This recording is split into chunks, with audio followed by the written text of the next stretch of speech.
Assalamualaikum warahmatullahi wabarakatuh.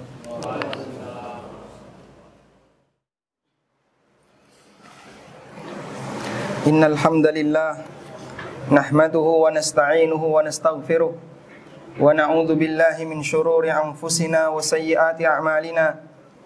May yahdihillahu fala mudhillalah wa may yudlil fala hadiyalah. Wa ashhadu an la ilaha illallah wahdahu la syarikalah. Wa ashhadu anna Muhammadan abduhu wa rasuluh. Ya ayyuhalladzina amanu taqullaha haqqa tuqatih wa la tamutunna illa wa antum muslimun. Ya ayyuhan nasu taqu rabbakumul ladzi khalaqakum min nafsin wahidah wa khalaqa minha zawjaha wa batha minhuma rijalan katsiran wa nisaa'a wattaqullaha alladzi tasaaluna bihi wal arham. Innallaha kana 'alaikum raqiba. Ya ayyuhalladzina amanu taqullaha wa qulu qawlan sadida yuslih lakum a'malakum wa yaghfir lakum dhunubakum wa may yuti'illaha wa rasulahu faqad faza fawzan 'azima. Amma ba'du, fa inna asdaqal hadithi kitabullah wa khairal huda huda nabiyyina Muhammadin sallallahu alaihi wasallam wa syarral umuri muhdatsatuha. Fa inna kulla muhdatsatin fid dini bid'ah wa kulla bid'atin dhalalah wa kulla dhalalatin finnar. Wa usalli wa usallim ala nabiyyina Muhammadin wa ala alihi wa sahbihi ajma'in. Hadirin jamaah Jumat dimakan Allah Subhanahu wa taala. Bagian dari hikmah kenapa kita dikumpulkan dalam rangka melaksanakan Jumatan agar kaum muslimin bisa mendengarkan tausiah dari Al-Quran maupun hadis Nabi sallallahu alaihi wasallam yang dibacakan oleh khatib, sehingga bisa jadi ada sebagian di antara jamaah yang dia tidak punya kesempatan untuk hadir dalam forum kajian dalam sepekan, minimal dia bisa mendengarkan siraman rohani dalam waktu ketika dia melaksanakan Jumatan. Allah Subhanahu wa taala berfirman bahwa setiap peringatan kebaikan akan bermanfaat bagi hati orang yang beriman. Wa dzakir fa inna dzikra tanfa'ul mu'minin. Berikanlah peringatan, sesungguhnya peringatan itu bermanfaat bagi orang-orang yang beriman.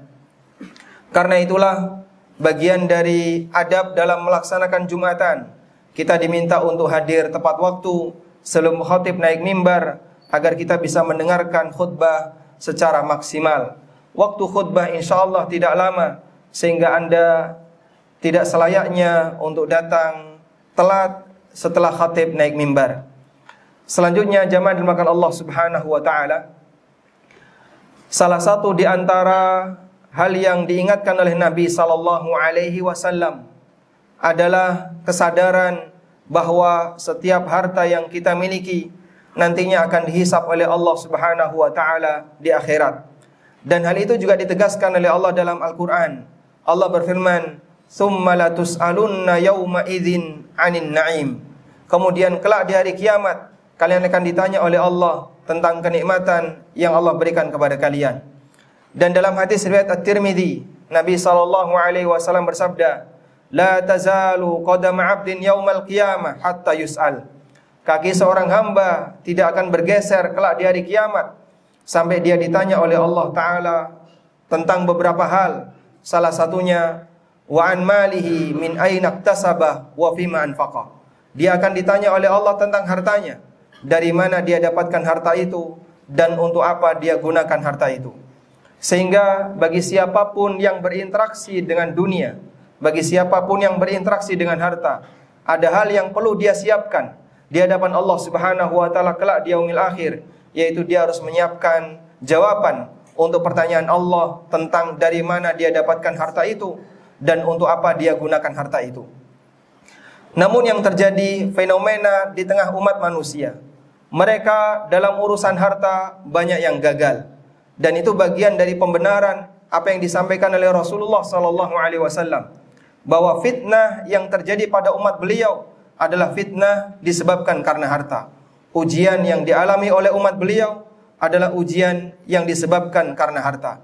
Dalam hadis riwayat Muslim, Nabi sallallahu alaihi wasallam bersabda, "Wa inna likulli ummatin fitnah wa fitnatu ummati hiyal mal." Sesungguhnya setiap umat memiliki fitnah dan fitnah yang terjadi pada umatku ujian yang menyebabkan orang itu jadi turun imannya yang terjadi pada umatku adalah disebabkan karena harta.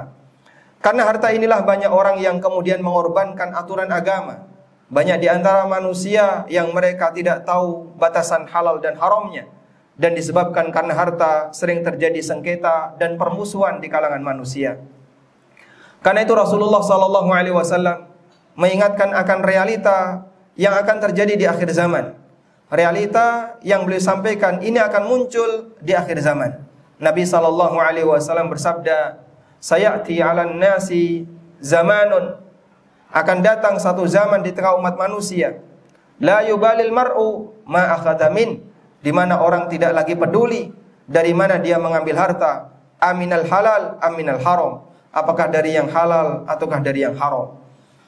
Dan bisa jadi zaman itu saat ini sedang kita alami. Orang tidak peduli dari mana dia mengambil harta. Orang tidak peduli tentang masalah batasan halal haram dalam mencari harta. Dan realita seperti ini banyak kita jumpai di masyarakat. Bahkan sampai banyak orang punya prinsip nyari yang haram aja susah, apalagi nyari yang halal. Yang itu dijadikan sebagai alasan pembenar dalam mencari harta. Dia menggunakan cara apapun, yang penting memiliki peluang yang besar. Padahal jamaah dimulakan Allah Subhanahu wa taala, Nabi SAW memberikan peringatan agar para hambanya sadar nantinya semua itu akan dipertanggungjawabkan di akhirat. Kaum muslimin yang kami hormati, kita bisa tiru bagaimana prinsip para sahabat. Mereka begitu hati-hati dalam masalah harta yang masih bersifat syubhat, yang tidak jelas sisi halal haramnya. Mereka sangat meninggalkannya. Sebagaimana pesan Nabi SAW, "Innal halala bayyin wa innal harama bayyin." Yang halal jelas, yang haram jelas. Wa bainahuma umurun mushtabihat, dan di antaranya ada perkara syubhat. La ya'lamuhunna katsirun minan nas. Banyak orang yang enggak tahu tentang perkara syubhat itu. Maka Nabi SAW memberikan saran, syubhat itu bukan dicarikan alasan pembenar, tapi syubhat itu ditinggalkan. Harta yang enggak jelas apakah halal dan haram seharusnya ditinggalkan, bukan dicarikan alasan untuk membolehkannya. Karena itu Nabi SAW memberikan jaminan, "Faman ittaqa syubhat faqad istabra'a li dinihi wa 'irdihi." Barang siapa yang meninggalkan harta syubhat, maka akan dia selamatkan agama dan kehormatannya. Ada sebagian orang yang tidak selamat kehormatannya, sehingga ketika dia punya harta, dia kaya, tapi tetangganya curiga. Jangan-jangan itu hasil korupsi, jangan-jangan itu hasil sogok, jangan-jangan itu harta hasil riba. Tetangganya curiga. Kecurigaan itulah bagian dari dia tidak selamat kehormatannya. Dan seperti ini umum di masyarakat. Ada orang yang kaya, tapi orangnya dicurigai oleh masyarakat mengenai status keabsahan dan kehalalan hartanya. Tentu sebagai seorang mukmin yang punya kehormatan, kita tidak ingin bernasib seperti itu. Disebut oleh Allah hartanya mencurigakan. Sebab orang ini tidak meninggalkan syubhat. Karena itulah Umar bin Khattab radhiyallahu anhu. Ini bagian dari prinsip para sahabat. Beliau pernah mengatakan, "Kunna nada'u tis'ata asyarin minal halal makhafatan an nudrika fil haram." Kami dulu meninggalkan 9 peluang dari 10 peluang yang halal karena khawatir akan terjerumus ke dalam yang haram. Ada 10 peluang halal, oleh sahabat ditinggalkan yang 9 dan diambil satu yang paling meyakinkan, karena mereka menghendaki agar harta yang dia miliki 100% harta yang tidak bermasalah di hadapan Allah Subhanahu wa taala. Kita memohon kepada Allah, semoga Allah Subhanahu wa taala memberikan kita petunjuk dan hidayahnya agar kita bisa selalu komitmen dengan aturan agama, terutama dalam masalah bermuamalah, sehingga kita bisa menjamin harta yang kita dapatkan adalah harta yang halal dalam pandangan syariat. Demikian sebagai khutbah yang pertama, semoga bermanfaat. Aqulu qouli hadza wa astaghfirullah.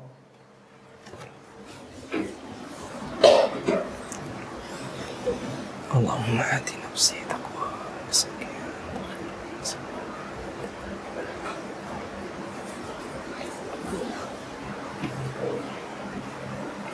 Alhamdulillahi wa kafa, wassalatu wassalamu ala rasulil mustafa wa ala alihi wa sahbihi wa mawala. Wa ashhadu an la ilaha illallah wahdahu la syarika lah, wa ashhadu anna Muhammadan abduhu wa rasuluh. Ya ayyuhalladzina amanu taqullaha haqqa tuqatih wa la tamutunna illa wa antum muslimun. Kaum muslimin jamaah Jumat dimulakan Allah Ta'ala, mohon diperhatikan adab dalam Jumatan. Salah satu di antara adabnya adalah dilarang keras untuk berbicara dengan sesama temannya, apapun bentuk pembicaraan itu. Apalagi ngobrol dalam urusan yang lain. Anda masih punya kesempatan yang banyak untuk ngobrol dengan teman Anda, tidak harus mengorbankan Jumatan. Nabi SAW menyebutkan, "Man qala li akhihi uskut wal imamu yakhtub faqad lagauta." Barang siapa yang mengatakan sesuatu, mengatakan diam kepada temannya ketika khatib sedang berkhutbah, maka dia menghanguskan pahala Jumatannya. Sangat disayangkan remaja-remaja yang tidak tahu aturan dalam Jumatan, sehingga dia sudah duduk di masjid ketika mendengarkan khatib, namun dia ngobrol dengan temannya, dia pulang tanpa pahala. Dan itu sebuah kerugian yang besar. Termasuk juga bagi jamaah yang datang ke sini, Anda datang untuk Jumatan, niat dari rumah berangkat, mohon untuk tidak ngerokok. Kita sangat heran ketika ada orang yang datang sambil ngerokok di belakang, ngerokoknya selesai baru dia bergabung mendengarkan. Yang penting dalam Jumatan tidak hanya sholatnya, tapi seluruh kegiatannya. Dan khutbah yang disampaikan oleh khatib disebut oleh Allah dalam Al-Quran sebagai zikrullah, agar orang menghargainya. Karena Anda butuh siraman rohani berupa Al-Quran dan Sunnah. Sampai kapan hati ini akan tertutup jika kemudian sama sekali yang namanya tausiah tidak pernah Anda dengarkan. Kita butuh siraman batin sebagaimana Anda butuh makanan. Bahkan siraman rohani dan ilmu lebih penting dibandingkan kebutuhan makanan. Sebab yang namanya hati bisa menjadi baik disebabkan karena ilmu yang dia dengarkan dalam setiap khutbah maupun kajian yang dia ikuti. Selanjutnya jamaah dimulakan Allah Subhanahu wa Ta'ala, ada satu penyakit yang perlu diwaspadai. Yang ini disampaikan oleh Nabi SAW. Dengan sebab penyakit inilah manusia nekat mengambil yang haram. Apa penyakit itu? Penyakit itu disebut penyakit istibta'. Rasulullah SAW bersabda, "Inna ruhal kudus qad nafatha fi raw'i." Sesungguhnya Ruh Kudus membisikkan dalam batinku, "Innahu lan tamuta nafsun hatta tastawfiya rizqaha." Tidak ada satupun jiwa yang mati kecuali dia telah menghabiskan seluruh jatah rizkinya. "Fala tastabdi'u anha." Karena itu janganlah kalian memiliki penyakit istibta'. Apa itu penyakit istibta'? Ingin cepat sukses sebelum waktunya. Ada orang yang pingin keterima kerja, namun belum waktunya, akhirnya dia pakai nyogok. Ada orang yang pingin agar dagangannya laris, tapi kemudian dia menggunakan hal yang dilarang oleh agama, seperti menggunakan jimat atau sesajian. Ada orang yang belum saatnya punya rumah, lalu dia KPR ribawi. Ada orang yang belum waktunya punya mobil, lalu dia memaksakan diri dengan leasing ribawi. Dan itu semuanya adalah disebabkan karena penyakit istibta'. Maka Nabi SAW ingatkan, "Khudhu ma hulla wada'u ma hurrim." Tinggalkan apa yang diharamkan, dan ambillah apa yang dihalalkan. Hati-hati dengan penyakit ini, sebab inilah penyebab terbesar kenapa orang nekat mengambil yang dilarang. Kita memohon kepada Allah, semoga Allah memberikan keberkahan atas setiap usaha halal yang kita lakukan, dan semoga Allah Subhanahu wa Ta'ala memberikan kita hidayah untuk bisa selalu istiqamah sesuai dengan aturan agama. Allahumma salli ala Muhammad wa ala ali Muhammad kama sallaita ala Ibrahim wa ala ali Ibrahim innaka Hamidum Majid. Allahumma ighfir lil mu'minina wal mu'minat wal muslimina wal muslimat al ahya'i minhum wal amwat innaka sami'un qaribun mujibud da'awat ya qadiyal hajat.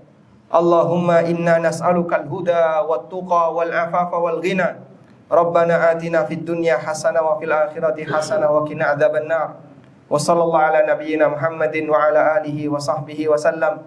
Wa akhiru da'wana anil hamdulillahi rabbil alamin. Wa qumu ila salatikum.